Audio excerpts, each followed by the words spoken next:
मैं नवनीत त्यागी public inter college पट्टी मोड़ा कांट की तरफ से संचालित ऑनलाइन कक्षाओं में आपका स्वागत करता हूं। हम आज कक्षा 11 के अंतर्गत भूगोल विषय का अध्ययन करेंगे। भूगोल विषय का अध्ययन करेंगे। आपको मैंने पिछली वीडियो में भी बताया था कि भूगोल पेपर तो आपका एक होता है, लेकिन दो खंडों में विभक्त है, खंड क और खंड ख। हम लोग जो चर्चा कर रहे थे वो खंड ख के अंतर्गत कर रहे हैं। खंड ख के अंतर्गत हम भारत की स्थिति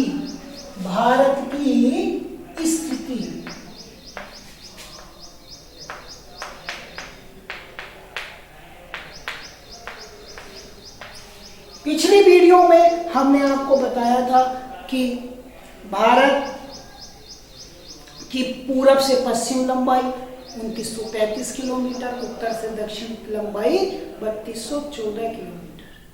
भारत का अक्षांशीय विस्तार 8 डिग्री 4 मिनट से लेकर 37 डिग्री 6 मिनट, 68 डिग्री 7 मिनट से लेकर 97 डिग्री 25 मिनट तक देशांतरीय विस्तार है। इस पर हमने चर्चा की। आज आगे आपको कराया जा रहा है। किताब के हिसाब से वो कहते हैं कि आज हम देशांतरीय विस्तार और भारत के लोगों पर उसके प्रभाव का अध्ययन करेंगे। देशांतरीय विस्तार, ठीक। अब जानते हैं कि अक्षांश और देशांतर रेखाएं किसी भी स्थान, किसी भी देश की स्थिति को बनाने के लिए जरूरी होती है। अक्षांश रेखाओं से उस देश की, इस भूखंड की स्थिति का पता चलता है, और जबकि देशांतर रेखाओं से हमें उस देश के समय का ज्ञान होता है। तो अक्षांश रेखाएं किसी भी देश की स्थिति के विषय में बताती हैं, और देशांतर रेखाएं हमें समय का बोध कराती है। उन्होंने कहा है कि उसके प्रभाव का अध्ययन करेंगे। आज जो मैं आपको बता रहा हूं कि देशांतरीय विस्तार और भारत के लोगों पर उसके प्रभाव का अध्ययन किया जाएगा। देशांतर रेखाओं के मानों से स्पष्ट होता है। अब भारत का देशांतरीय विस्तार आपको पता है,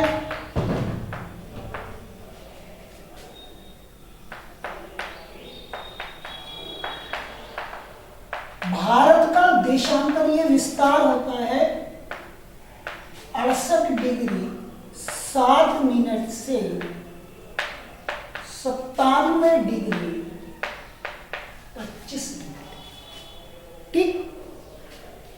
इनमें लगभग 30 डिग्री का अंतर है। कितने डिग्री का है? 30 डिग्री, ठीक।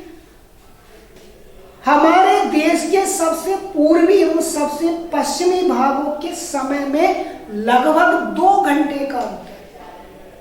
यदि आप पूर्व का समय देखें और उसके विपरीत पश्चिम का समय देखें तो लगभग 2 घंटे का अंतर है। इसके कहने का तात्पर्य यह है कि अरुणाचल प्रदेश, जो भारत का पूर्वी भाग कहलाता है, वहां सूर्य 2 घंटे पहले दिखाई देता है, और इसके विपरीत गुजरात राज्य में सूरज 2 घंटे बाद दिखाई देता है। यदि आप भारतीय मानक समय से पहले से परिचित होंगे, भारतीय मानक समय, किसी भी देश का मानक समय निर्धारित किया जाता है, तो भारत का जो मानक समय है वो आपको पिछली कक्षा में पता होगा। भारत का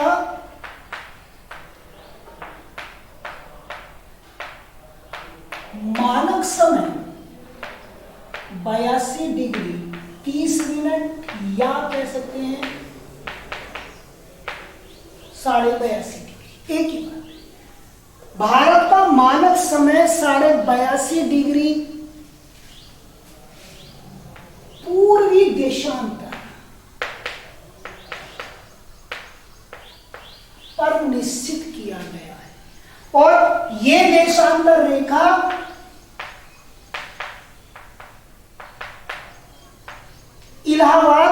पास से नैनी जगह है वहां से होकर गुजरती है। यानी 82.5 डिग्री पूर्वी देशांतर जो रेखा है वो भारत के मानक समय को निर्धारित करती है। ठीक, और किसी भी स्थान पर समय या जो आपकी घड़ियां हैं वो निर्धारित समय देती रहे, उसके लिए कोई मानक रेखा निर्धारित की जाती है। ठीक, और समय को निकालने के लिए आपको करना क्या होता है, इस मानक समय से यदि ये मान लीजिए ये कोई मानक समय आपने निर्धारित कर दिया, हम भारत का ही चर्चा कर रहे हैं। अगर आप इधर जाएंगे तो ये पूरब है, आप इधर जाएंगे तो ये पश्चिम। ठीक, किसी स्थान का समय किस प्रकार निकाला जाता है वो यही बताने का प्रयास कर रहा हूं कि यदि आप इस मानक समय जो यहाँ पे निर्धारित है, जो मानक रेखा आपकी निर्धारित है, जो देशांतर रेखा है, इससे पूरब जाएंगे तो समय प्लस होगा और इससे पश्चिम जाएंगे तो समय माइनस होगा। ठीक, और उसका तरीका यह है कि एक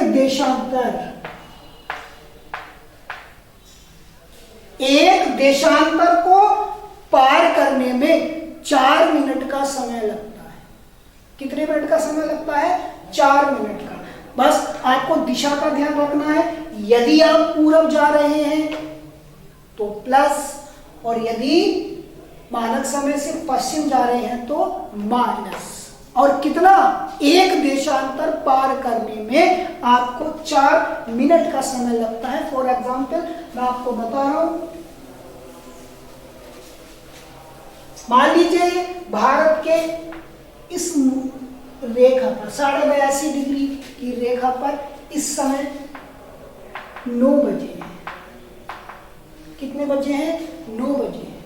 और आपने 1 2 3 देशांतर पार कर ली। किस दिशा की ओर? पूरब दिशा की ओर। तो 3 देशांतर का मतलब हो गया 3 गुणा 4। कितने मिनट हो गए? 12 मिनट। आप जानते हैं कि एक देशांतर को पार करने के लिए 4 मिनट का समय लगता है। तो हमने कितने देशांतर पार किए? 3 देशांतर। समय कितना लगा? 12 मिनट। और इस 82.5 डिग्री पूर्वी देशांतर से यदि आप 3 डिग्री पूर्वी देशांतर और चल रहे हो तो समय कितना होगा? यहां 9 बजे थे और आपने 3 देशांतर पार किए तो कितना हो गए? 9:12, क्योंकि आप पूरब जा रहे हैं।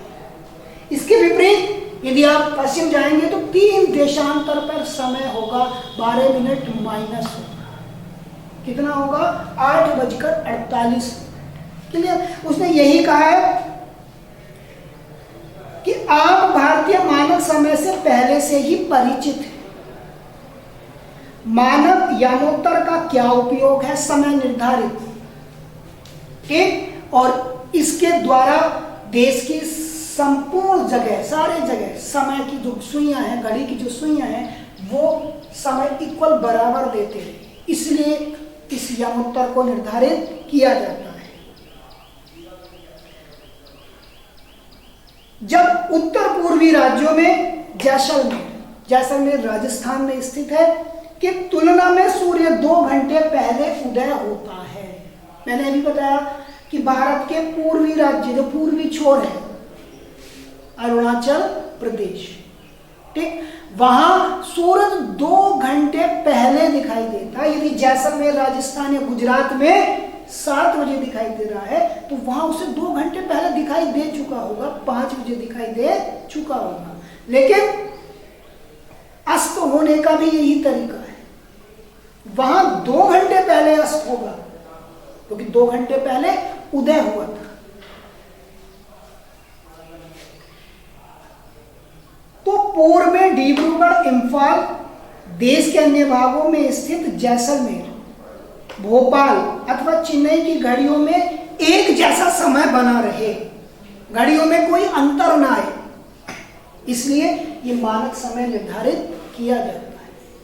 ठीक, उसका तरीका मैंने आप लोगों को बता दिया। यहां से अगर आप पूरब जाएंगे तो समय प्लस होगा बीच से, या जो भी मानक समय आपने निर्धारित किया, और इससे पश्चिम जा रहे हैं तो समय क्या होगा, माइनस होगा। इस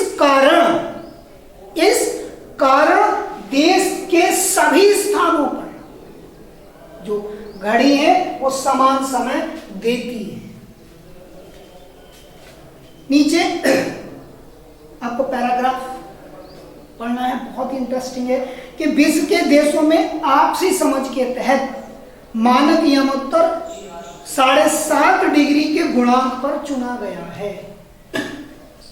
संपूर्ण विश्व में 7.5 डिग्री के मानक गुणांक पर समय निर्धारित किया गया है। यही कारण है कि 82.5 डिग्री यमोत्तर को भारत की मानक यमोत्तर चुना गया है।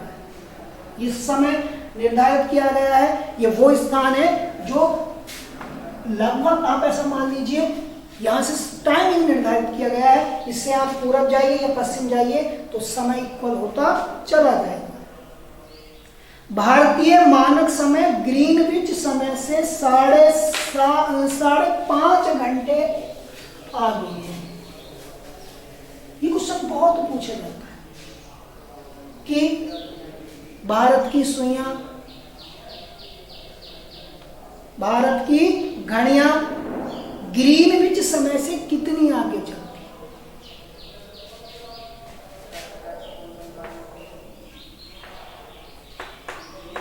भारत का मानक समय आपको याद रखना है,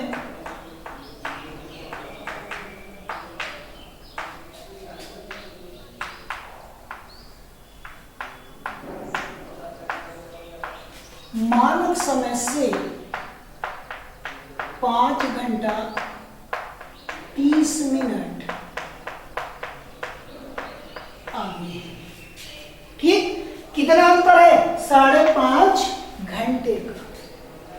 इसका मतलब ये जो ग्रीनविच मानक समय हमारे पश्चिम में होगा, पश्चिम में होगा। ठीक, कहा, ग्रीनविच रेखा जहां से संपूर्ण विश्व का मानक समय निर्धारित किया जाता है वो लंदन के समीप से होकर गुजरती है। इंग्लैंड में जो राजधानी है लंदन, वहां से निकल के गुजरती है। तो इसका मतलब इंग्लैंड हमारे पश्चिम में है, और पश्चिम से आप जितना पूर्व में आओगे समय प्लस होता चला जाएगा। यही कारण है कि हमारे समय ग्रीनविच समय से 5.5 घंटे आगे चलता है। पिछली कक्षा में आपने पढ़ा होगा कि भारत का क्षेत्रफल बहुत इंपॉर्टेंट है। क्षेत्रफल कितना है भारत का? क्षेत्रफल बहुत सारे बच्चों को याद होगा, भारत का क्षेत्रफल होता है 32,87,263 वर्ग किलोमीटर। ठीक, कितना क्षेत्रफल है? 32,87,263 वर्ग किलोमीटर। ये सब इंपॉर्टेंट महत्वपूर्ण बिंदु हैं जो आपसे क्वेश्चन के रूप में भी पूछे जा सकते हैं। जितने पॉइंट मैंने यहां लिखे इनके ऊपर क्वेश्चन बनते हैं। ठीक, अभी हम लोग चर्चा करेंगे। इसमें हम शॉर्ट में लिख देते हैं 32.8 लाख वर्ग किलोमीटर। तो भारत का क्षेत्रफल है 32,87,263 वर्ग किलोमीटर। ठीक, और संपूर्ण भूभाग इस पृथ्वी पर जितना भी एरिया है, ये भारत का क्षेत्रफल उस संपूर्ण भूभाग का 2.4% है, लगभग 2.5%। हमारा क्षेत्रफल संपूर्ण पृथ्वी के क्षेत्रफल का लगभग 2.5% है। ठीक, और भारत क्षेत्रफल की दृष्टि से दुनिया का सातवां सबसे बड़ा देश है, सातवां सबसे बड़ा देश है। कक्षा 9 में आपने भारत से बड़े 6 देशों के नाम पढ़े होंगे, ठीक।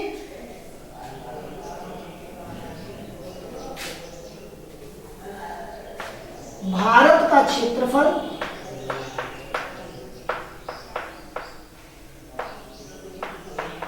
विश्व क्षेत्रफल का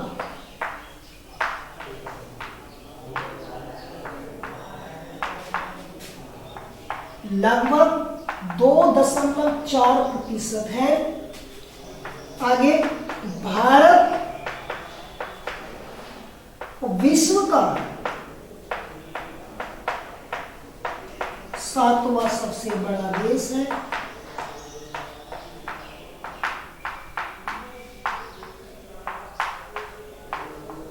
क्षेत्रफल की दृष्टि से ये याद रखना, क्षेत्रफल की दृष्टि से एक, और जनसंख्या की दृष्टि से हम दूसरे स्तर पर। हमें गर्व है कि अगर हमारी जनसंख्या इसी तरीके से बढ़ती रही तो वो दिन दूर नहीं जब भारत नंबर 1 पर होगा जनसंख्या की